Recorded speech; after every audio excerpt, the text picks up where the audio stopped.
अखिलेश यादव जी को करारी पराजय के साथ सुब्रत पाठक जी और यहाँ की जनता उनको विदा करने वाली है। अहंकार 2024 की इस लोकसभा चुनाव में चकनाचूर होगा। भाजपा का कमल खिलेगा। तीसरी बार मोदी सरकार बनेगी और दूसरी बार हमारे सुब्रत पाठक जी यहाँ से सांसद बनेंगे। जनता का जो उत्साह है, जो समर्थन है, मैं उसको प्रणाम करता हूं। मैंने सबसे अपील की है, सबसे पूछा भी है।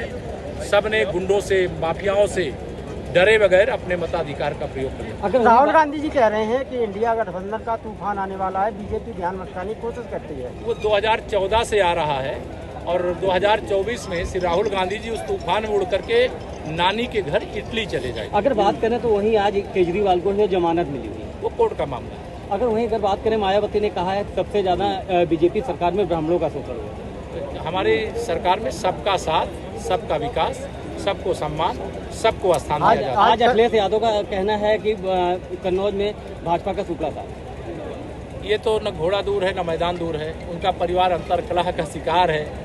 डिम्पल यादव जी को कहा अखिलेश यादव जी ने कि जा करके लड़ जाओ कन्नौज से, कहा मैं दोबारा हारने के लिए नहीं जाऊंगी। इनको भेज दिया।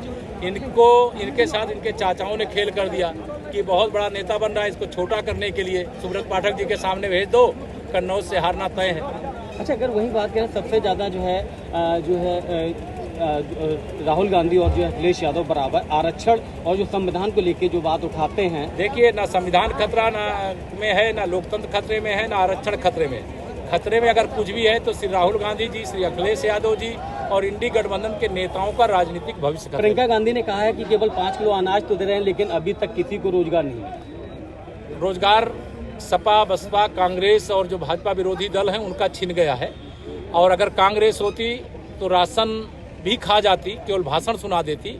लेकिन मोदी जी के नेतृत्व में गरीबों का पेट भर रहा है। अखिलेश यादव जी कह रहे हैं कि जो है 4 कदम दूर है बीजेपी हारने से, और वो तो 2014 से 2022 तक 4 हार का चौका लगा चुके हैं।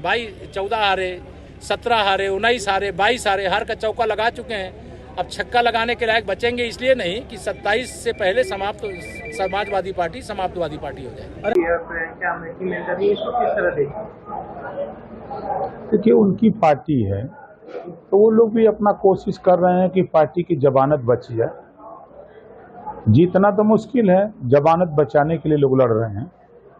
और सपा और बसपा में होड़ लगी है कि कौन दूसरे नंबर पर आ जाए।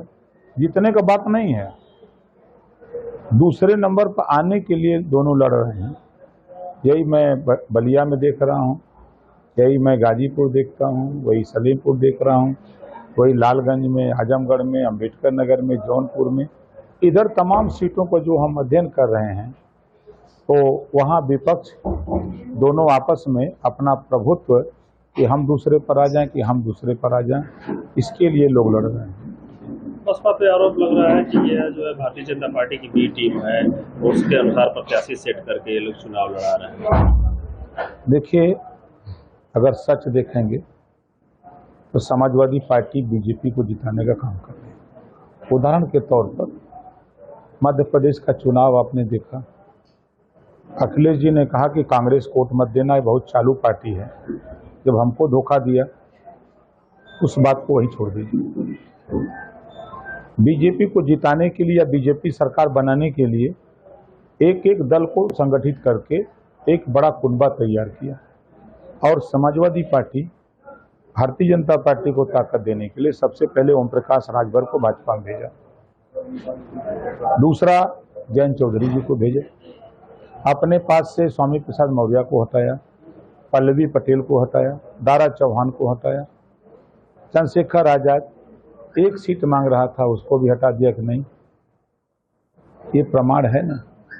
जब आप ताकत की बात करते हो तो बसपा, जब कांग्रेस के लोगों ने कहा कि बसपा को भी मोर्चे में लिया जाए, तो सबसे पहले अखिलेश जी और राम गोपाल जी ने कहा कि बसपा अगर विपक्षी एकता में आएगी तो हम लोग अलग हो जाएंगे।